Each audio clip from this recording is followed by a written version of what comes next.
Chairman صاحب، سب سے افسوسناک بات تو وہی ہے جیسے دوست محمد صاحب نے بھی کہا کہ اس وقت سینٹ میں ٹوٹل 12 کے قریب اراکین بیٹھے ہیں، 86 کا ہاؤس ہے، اور اس سے زیادہ افسوسناک کہ چلیں اپوزیشن تو ہمیشہ سے غائب رہتی ہے، لیکن آج سیریسنس دیکھیں کہ ایک بھی شخص اس پوری پہلی رو میں موجود نہیں ہے۔ کتنے کے لوگ سیریس ہیں بجٹ کے حوالے سے اور ہماری تقریر سننے کے حوالے سے اور ہماری ریکمنڈیشن سننے کے حوالے سے، لیکن اینی وے انہیں خالی کرسیوں کو سنائیں گے شاید کیونکہ ان کے ضمیر جاگ جائیں، لیکن جاگنے انہوں نے پھر بھی نہیں ہے سر۔ میں آغاز کروں گا سر، صبح میں نے اخبار اٹھایا آج، اور ڈان کا اخبار اٹھایا، دا نیوز اٹھایا، تو اس میں پڑھنے کی کوشش کی تھی بجٹ کے اوپر کیا تقریر کروں سر۔ بڑا ڈھونڈا، آخر اس میں سے 2-3 چیزیں بڑی زبردست ملی سر بولنے کے لیے۔ سب سے پہلے جو مجھے ملا کہ صحت کے لیے حکومت نے هو الشافی کا درس، خوراک کے لیے واللہ خیر الرازقین کا وظیفہ، اور تعلیم کے لیے رب زدنی علما کا وظیفہ مقرر اور مختص کیا ہے، اور عوام سے درخواست کی ہے کہ وظیفہ ذرا زور سے پڑھا کریں تاکہ آپ کے یہ جو معاملات زندگی ٹھیک ہو سکے، ورنہ ان تینوں کے لیے اس گورنمنٹ نے کچھ بھی مختص نہیں کیا۔ اس سے بڑی تکلیف جو ہوئی وہ یہ ہوئی کہ جب پیپلز پارٹی کا میں نے بیان دیکھا، اب تاج حیدر صاحب اٹھ کے چلے گئے، اس سے بڑی منافقت شاید ہی کوئی جماعت کر سکی ہو جو کہ اس وقت پیپلز پارٹی کر رہی ہے، کہ ایک زہر قاتل جیسا بجٹ پیش ہوا اور انہوں نے کہا کہ ہمیں علم ہی نہیں۔ فائنانس اسٹینڈنگ کمیٹی کی چیئرمین شپ پیپلز پارٹی کے پاس ہے، بلاول بھٹو زرداری صاحب کل بجٹ میں موجود تھے، ساری پیپلز پارٹی موجود تھی، ساری بجٹ میں ریکمنڈیشنز اپنی مرضی کی ڈال کے اینڈ پہ کہتے ہیں کہ ہم اس میں شامل نہیں ہیں۔ اس زہر قاتل بجٹ میں پاکستان پیپلز پارٹی پوری طرح شریک مجرم ہے، شریک جرم ہے، اور آپ جو عوام کا یہ جو قتل عام آج سے شروع ہوگا، معاشی قتل عام، اس کے جو دھبے ہیں وہ پیپلز پارٹی کے داغ پہ بھی لگیں گے، آپ تقریروں سے بچ نہیں سکتے۔ وہ کہتے ہیں نا، خاموشی بحکم حاکم آئی تھی، پہلے کہا تھا بولیں گے ہم پیپلز پارٹی سٹینڈ لے گی، پھر اوپر سے حکم صادر ہوا کہ جاؤ اجلاس میں بیٹھو، کل ساری کی ساری پیپلز پارٹی چپ کر کے ہاتھ سامنے رکھ کے اس میں موجود تھی، آپ لوگ بھی اس میں شامل ہیں۔ 2 چیزوں کی کلیریفیکیشن کامران صاحب نے ریز کی، میں کلیئر کر دوں۔ اعجاز چوہدری صاحب کے حوالے سے پروڈکشن آرڈر میں بارہا درخواست کرتا ہوں، آج پھر درخواست کروں گا، سر سینٹ کا سیشن ہے لیکن مشکل ہے آپ کے لیے بھی ایشو کرنا، میں پھر بھی یاد کراتا رہوں گا۔ اعجاز چوہدری صاحب کی بیٹی کی جو ویڈیو تھی اس میں وہ فرما رہے تھے، اپنے بیٹے کو انفارم کر رہے تھے کہ عوام کے جذبات بہت زیادہ ہیں اور عوام نے یہ کر دیا ہے، اور یہ گملے بھی ٹوٹ گئے اور یہ کام جو چیزیں بتا رہے تھے وہ اپنے بیٹے کو انفارم کر رہے تھے، یہ نہیں کر رہے تھے میں نے کہا، اور اس کو پھر اٹھا کے ان بیچارے کو اس وقت 1 سال سے جیل میں ڈالا ہوا۔ رجیم چینج کی انہوں نے بات کی، وہ بھی کلیئر کر دوں، وہ صرف یہ تھا، ہمیں اعتراض رجیم چینج کا بھی نہیں تھا، ہمیں اعتراض وہ جو ایک منڈی لگائی گئی تھی جس میں 20 سے زیادہ اراکین قومی اسمبلی جو پاکستان تحریک انصاف کے تھے، جن کو 20 کروڑ دے کے پرچیز کر کے ہم سے اٹھا کے سندھ ہاؤس میں رکھا گیا تاکہ ہماری حکومت گرائی جا سکے، صرف امریکہ سرکار کو خوش کرنے کے لیے، ہمیں صرف اس پہ اعتراض تھا۔ چلیں بجٹ پہ چلتے ہیں سر بجٹ بڑا ہی زبردست 19 کھرب کا بجٹ ہے سر۔ میں حیران ہوا ہے، صبح سے جتنی تقریر ہے اس میں کسی نے بجٹ کے نمبرز پہ بات نہیں کی، لیکن میں تھوڑا سا نمبرز پہ لے کے چلوں گا۔ 19 کھرب کا بجٹ ہے سر، اور اس میں جو سب سے مزیدار چیز ہے وہ ہے ریونیو کلیکشن، کہ ٹیکسز کتنے ہوں گے سر۔ ٹیکسز کی جو اماؤنٹ دی ہے سر وہ انہوں نے 38% اس سال بڑھا دی ہے، اور 13.5 کھرب روپے کی ٹیکس کلیکشن دکھائی ہے۔ اس 13.5 کھرب میں ٹیکس کلیکشن میں جو ڈائریکٹ ٹیکسیشن ہے سر، جو کہ تنخواہوں میں سے کسی کا کاٹا جائے گا یا انکم ایٹ سورس ڈیڈکشن کی جائے گی، وہ 5.5 کھرب روپے کی ہے۔ مزے کی بات یہ ہے اس کا سب سے زیادہ بوجھ انہوں نے تنخواہ دار طبقے کے اوپر اور مڈل کلاس پہ ڈال دیا۔ ہوا کیا، ہمیں نے کہا جی کہ 20% تنخواہیں بڑھا دی، کل سے سارے سرکاری ملازمین بڑے خوشی پاکستان مسلم لیگ نون نے 20% تنخواہیں بڑھا دی۔ میں آج صبح سیلری کا سلیب لے کے آیا سر، کیا کمال چیز ہے، تھوڑی کیلکولیشن دوسرا پاکستان کو بھی پتہ لگے ایشو کیا ہے۔ ایک وہ شخص جس کی 1 لاکھ روپے تنخواہ ہے سر، 12 مہینے میں وہ 1 لاکھ اپنا 12 لاکھ روپے کما لیتا ہے۔ اس سے پہلے وہ ٹیکس دیتا سر 15,000 روپے فکس ٹیکس تھا، اور 12.5% کے حساب سے وہ ٹیکس دیتا تھا، جو کہ 1.5 لاکھ بنتا ہے۔ 1.5 لاکھ جمع 15,000، 1,65,000 ٹیکس ڈیڈکٹ کرتا تھا۔ اس دفعہ حکومت نے کیا کیا، انہوں نے فوری طور پہ ٹیکس بڑھا کے اس کو اب 12.5% تھا اس کو 15% کر دیا، جو کہ اب بنتا ہے 1.5 لاکھ روپیہ، 1,80,000 روپیہ، اور فکس ٹیکس کر دیا 30,000، یہ ہو گئے 2,10,000 روپے۔ اس سے پچھلے سال میں وہ ٹیکس دیتا تھا 1,65,000، اب ٹیکس دے گا 2,10,000، فرق آ گیا سر 45,000 کا۔ انہوں نے کہا جی ہم نے 20% تنخواہیں بڑھا دی۔ 20% تنخواہیں بیسک پے پہ بڑھتی ہے، جس کی 1 لاکھ تنخواہ ہوتی ہے اس کی بیسک پے 30,000 سے 35,000 روپے ہوتی ہے.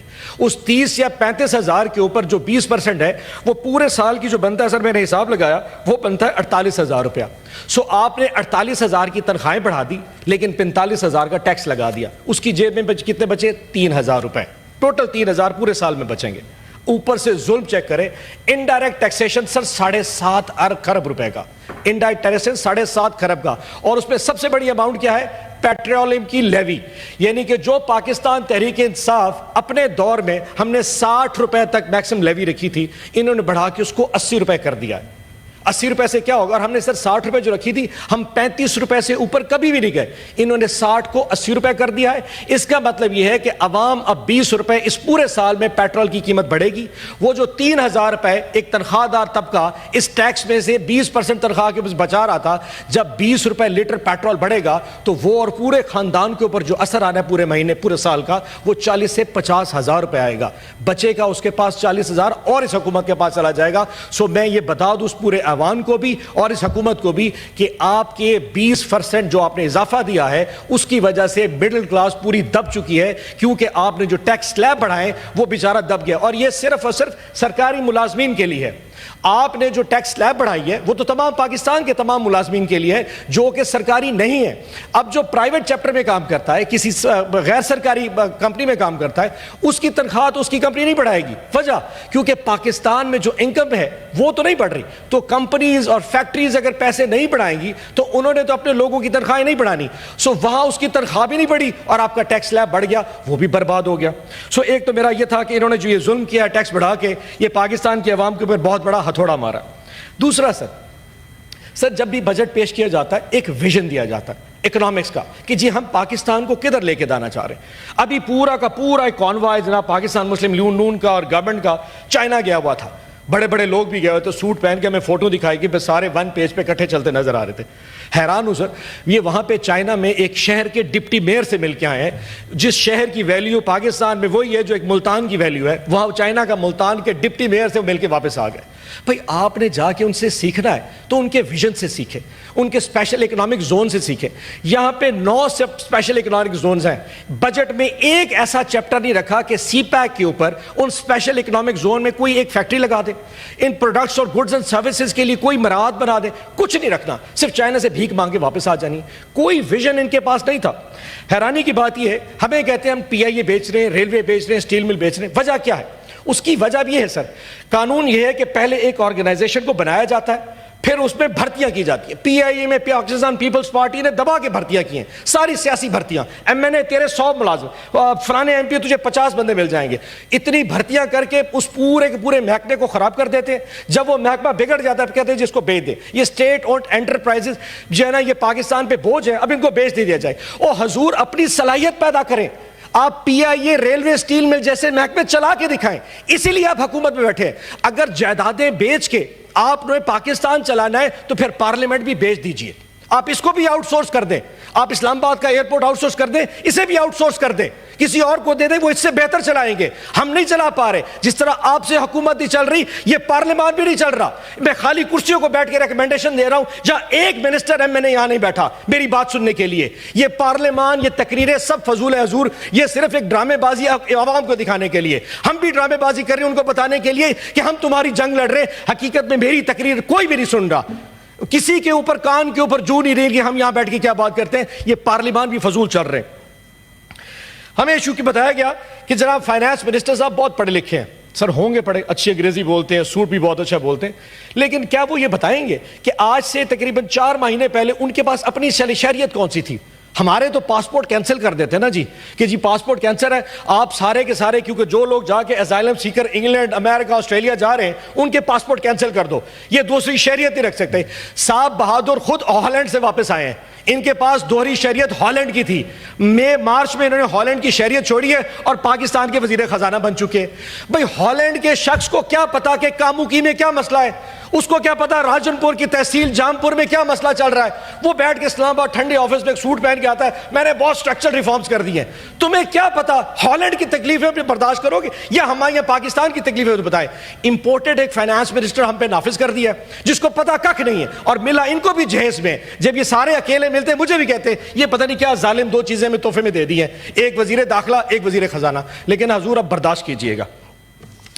اگلا سر ہمیں کہتے ہیں جی 3.5% کا گروتھ. بھئی ہمارے دور میں 6% پہ, باقی کامران صاحب آپ کے لیے, ہمارے دور میں 6% کا گروتھ تھا جب حکومت چلا رہے تھے, جب آپ ریجیم چینج لے کے آئے.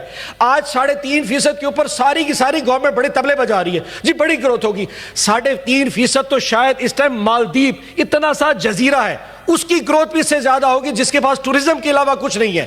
بنگلہ دیش, نیپال, بھوٹان, پورے اس وقت ایشین کنٹریز میں سب سے کم گروتھ پاکستان کی ہے, کیونکہ یہاں پہ نااہل لوگ ہم پہ نافذ کر دیے گئے ہیں. مزے کی بات جب ان سے ایگریکلچر کا ٹائم تو ہو گیا سر 20 منٹ تو میں بولوں گا ضرور, اور تو کچھ ہے کوئی نہیں, 20 منٹ آپ انجوائے کریں سر, بہت بول لیجیے سر 20 منٹ سر. اچھا سر 5-7 منٹ اور جی جی جی. ایگریکلچر کے لیے سوال پوچھا, ایگریکلچر کے لیے سوال پوچھا تو ہمیں کہتے ہیں جی 2% ایگریکلچر کے لیے رکھا ہے, یعنی کہ پورے پاکستان کی اکانومی 70% کسان پاکستان میں بنتا ہے, اس کے لیے صرف 2%, 15 ارب روپے کا بجٹ پورے پاکستان کی زراعت کے لیے رکھ دیا گیا ہے. جناب آپ نے گندم نہیں لینی مت لیجئے, آپ 4000 پہ گندم نہیں لے سکتے, آپ پاس اہلیت نہیں ہے. آپ نے آج 2500 میں ہماری گندم برباد کر کے پاکستان کی پنجاب کی گندم برباد کر دی ہے. ہماری دھانچ کی قیمت اس وقت 4000 پہ دھانچ کوئی نہیں لے سکتا. ہماری مکئی 1500 روپے رل رہی ہے, اور آپ نے 15 ارب روپے زراعت کے لیے رکھے. جس ملک میں جس چیز کی اسپیشلٹی ہوتی ہے اس کے لیے پیسے رکھے جاتے ہیں, آپ نے زراعت کو برباد کر دیا, 15 ارب رکھ دیے. ظلم چیک کریں سر, ہیلتھ سیکٹر میں ایک چیز ہوتی ہے ایکٹیو فارماسیوٹیکل انگریڈینٹس, یعنی کہ وہ دوائیوں میں جو زراعت ڈالے جاتے ہیں جس سے دوائیاں بنتی ہیں, اس پہ 18% GST لگا دیا. دوائیاں حضور میں اور آپ نہیں کھاتے, دوائیاں غریب لوگ کھاتے ہیں. آپ کی میری دوائی تو مفت ہے, ہم باہر جائیں گے فارمیسی سے مفت لے کے آئیں گے. ابھی پمس میں میرا آپ کا علاج بھی مفت ہے, ملتان نشتر میرا بھی مفت ہوگا. جو غریب نے جا کے دوائی میڈیکلال سے لینی ہے, آج 18% ٹیکس لگا دیا ہیلتھ کے اوپر. وہ ہیلتھ تو پرتعیش نہیں تھا, یہ کوئی لگژری آئٹم نہیں ہے, ٹیکس لگا کے اس پہ چھوڑ دیا. جنوبی پنجاب کا میں بار بار روتا ہوں, شکر کرے گیلانی صاحب نہیں بیٹھے آج, ورنہ میرا مائک پھر بند کر دینا تھا. جنوبی پنجاب کی میں پٹ ڈالتا ہوں, ابھی تو آیا نہیں ہے بجٹ, کل پنجاب کا آ جائے گا. میں نے ابھی فگر دیکھی ہے جی حضور, 12 ضلع ہیں ہمارے جنوبی پنجاب کے, اور تقریباً 4 کروڑ لوگ ان 12 اضلاع میں رہتے ہیں. پورے لاہور میں 1 کروڑ 20 لاکھ لوگ ہیں. لاہور کا اینول ڈیولپمنٹ پروگرام جو پنجاب گورنمنٹ دینے جا رہی ہے, انہوں نے 31 ارب روپیہ ایک لاہور شہر کے لیے رکھا, اور 61 ارب روپیہ پورے لاہور کا رکھا, اور پورے جنوبی پنجاب کے 12 اضلاع کے 4 کروڑ لوگوں کے لیے صرف 33 ارب کا اینول ڈیولپمنٹ پلان. میں بار بار جنوبی پنجاب کے صوبے کی بات اس لیے کرتا ہوں, آپ تو خود بلوچستان سے ہیں. یہ ظلم ہوتا ہے ایسی جگہوں پہ جہاں NFC ایوارڈ دیے جاتے ہیں. اس ملک میں سب سے بڑا ظلم NFC ایوارڈ تھا کہ جی صوبوں کو پیسے اٹھا کے دے دیے, کیونکہ صوبوں میں ان کی حکومت ہے, ان کی ٹیریٹریز ہے, صوبے انہوں نے بننے نہیں دینے. اب اس ٹائپ کو 2000 یعنی کہ 2 کھرب صوبوں کو مل گیا. پنجاب کے پاس پیسہ, سر بات تو سن لیں, پنجاب میں جب پیسہ گیا ہے اب اس کی بندر بانٹ ہوگی. زیادہ ہو گئے, آپ نے کہا صرف 2 منٹ. سر حضور 15 منٹ ویسے روٹین میں سارے بات کرتے ہیں, آج آدھا گھنٹہ لوگوں نے بات کی ہے. عرفان صدیقی صاحب سر آپ کے 40 منٹ بات کر گئے. اچھا چلے سداد صاحب ذرا ہاتھ کھولا رکھیں. اچھا مزے کی بات میں تھوڑی سی بتا دوں, انہوں نے اور کیا تکلیف کر دی. 1.5 کھرب روپیہ رکھا ڈیولپمنٹ فنڈ. 1.5 کھرب کا مطلب سمجھتے ہیں سر, یعنی کہ ہم اپنے MNS کو 1.5 کھرب دیں گے تاکہ سڑکیں, نالیاں اور گلیاں بنا دیں. اس میں مزیدار پتہ کیا ہوتا ہے سر, اس کے 2 فائدے. ایک تو آپ کو ووٹ ملتا ہے کہ جن لوگوں نے مجھے ووٹ دیا میں ان کو 1.5 کھرب روپے بانٹ دوں, جس کا کوئی فائدہ نہیں ہے. لیکن اس سے بڑی چیز اور ہوتی ہے, کمیشن. چیئرمین صاحب آپ بھی جانتے ہیں اور میں بھی جانتا ہوں, ہم اس کو چھپا نہیں رکھتے. یہ جو ڈیولپمنٹ فنڈز ہے یہ کرپشن کی بہت بڑی کہانی ہے. صوبوں میں علیحدہ علیحدہ ریٹ ہوں گے, میں کسی صوبے کا نام نہیں لوں گا, لیکن پنجاب میں اس کا ریٹ 10% کمیشن ہے, جس سے ڈپٹی کمشنر بھی کھاتا ہے, اوورسیئر بھی کھاتا ہے, سپروائزر بھی لیتا ہے, جو وہاں پہ ایگزیکٹو انجینئر بیٹھے ہوئے ہیں کو ایکسینس کہتے ہیں وہ بھی کھاتے ہیں, اور جو عوامی نمائندہ اگر اس کا دین قبول کرے, اگر وہ سمجھتا ہے تو 5% وہ بھی کھاتا ہے. سو 1.5 کھرب روپے کے اوپر اس دفعہ یہ لوگ 30 ارب روپے کمیشن کے نام پہ کھایا جائے گا, کوئی قبول کرے یا نہ کرے, لیکن یہ اپنے MNS کو پیسے دیں گے, ہمارے MNS کو نہیں. آپ بجٹ پہ بات کریں, میں بجٹ بول رہا ہوں سر, 1.5 کھرب اس پہ رکھ دیا کر لیں. ابھی 1 منٹ آپ کے پاس مزید. اچھا اگلی بات سر, مزے کی بات, ایک سر آخری بات. پاکستان میں ریٹیلر اس وقت 30 لاکھ ریٹیلر ہے, دکانیں ایف بی آر کے پاس رجسٹرڈ صرف 50,000 ہے, اس پہ ٹیکس نہیں لگایا. بھئی 30 لاکھ دکان والا پیسہ بنا رہا ہے. آپ کو پتا ہے ایف بی آر میں رجسٹرڈ جو سنارا ہے وہ صرف 5,000 ہے, اور اس نے اپنی آمدنی پورے پاکستان میں جب کسی سے پوچھے کہتا ہے جی میں تو 50,000 پہ کیوں آتا ہوں. پاکستان کا سنارا 5,000 روپے مہینہ کب آتا ہے, اس کو ٹیکس نہیں کرنا کیونکہ ووٹ بینک متاثر ہوگا, زراعت میں پیسے. سر بات تو سر سر